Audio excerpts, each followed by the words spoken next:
umaga, charity na naman uli. Dito ngayon tayo sa Pinalunan uli. Dito gaganapin yung charity. Kami nang dumarating na tayo doon.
Dumating na naman ulit.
Ma'am Fiona, shout out.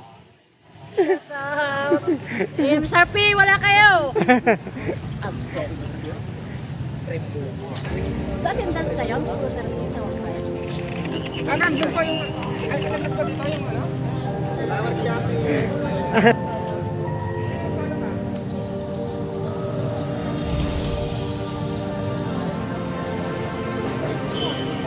Pa-subscribe na lang kay Dion Max 23.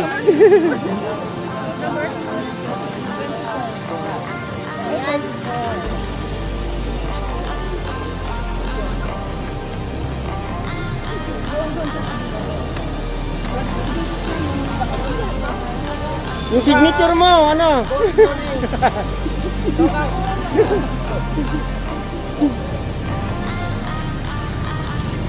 Papa, shout out.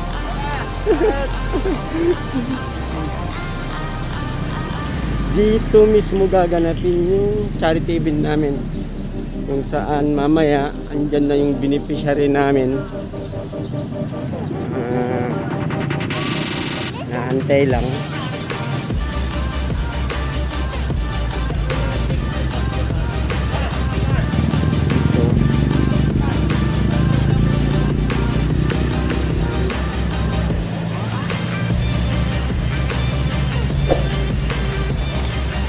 Ito yung charity na beneficiary namin. Dalawa sila. Yung isa taga Barangay Lawak, Pangasinan. Tapos yung isa naman taga Rosales, Pangasinan. Bali, ito yung mga dadala.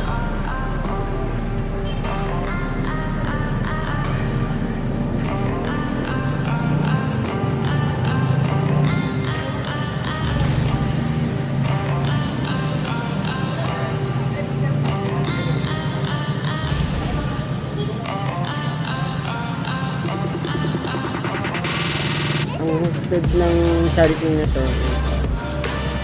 Yun. Si Godwell.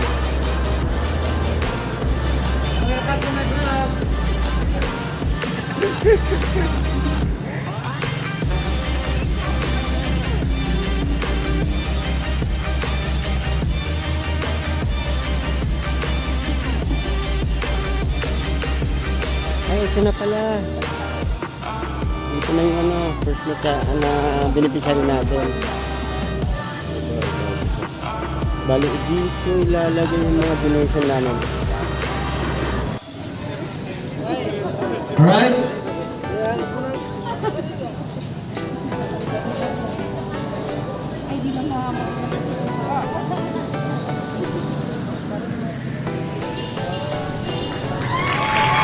Okay.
A few moments later.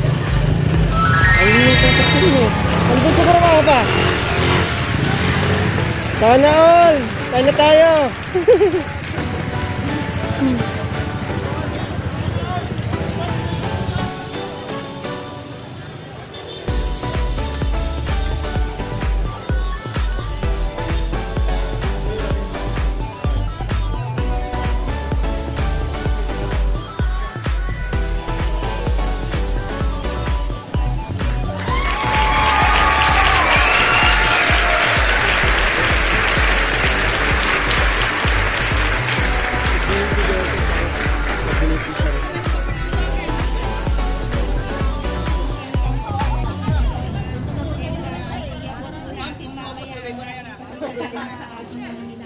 Gusto namin share sa inyo yung experience. Kasi may mga nanisari kasi na panay pera yung ibigay natin doon sa mga beneficiaries natin. Pwede naman livelihood yan eh. Sa ganyang paraan kasi kahit papano, pwede siyang kumita kung may ingatan yung proseso ng kanyang magiging business. So, pag malapit yung charity, bali taga-Dagupan yun eh. Malapit yung charity within Dagupan, dadalhin namin yan para makita nyo palagi. Ang ibig kong sabihin, nanisari na ganyan lahat ang pwede natin gawin. Depende doon sa pwede natin awardan. Pwede sigurong sari-sari store, sari-sari store, or pwedeng mga yung fish vendor. So, depende yun sa magiging beneficiaries ninyo at depende yun sa magiging outcome ng outcome kung paano nyo siya parang na-investigate.